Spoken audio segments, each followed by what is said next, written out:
para casa ao anoitecer. Traziam consigo um pequeno bilhete, em uma linda tarde pude perceber. Ao ver-me de longe bateram as asas, sobre meu ombro vieram pousar, deixando cair em minhas mãos o pequeno bilhete que vieram entregar. Os dois passarinhos que eram treinados bicavam meu ombro para eu entender que aquele bilhete que estava em minhas mãos, com muita urgência eu deveria ler. Senti meu coração bater com loucura ao ver a assinatura do meu bem-querer.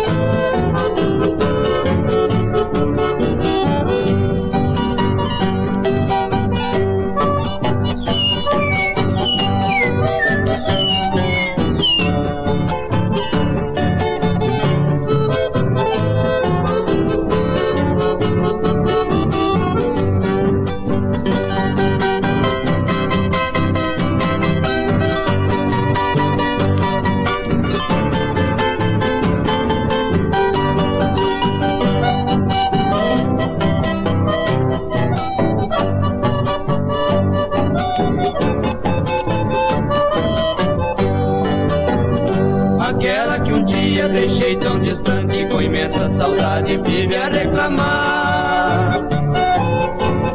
Com tanta ternura aguarda meu regresso para ficar a seu lado e não mais lhe deixar. Pelos dois passarinhos lindos mensageiros a meu grande amor pude enviar a resposta da sua mensagem fiel, que fizeram as lágrimas meu rosto banhar. Querida Mariana, assim que puder para viver em meus braços irei lhe buscar.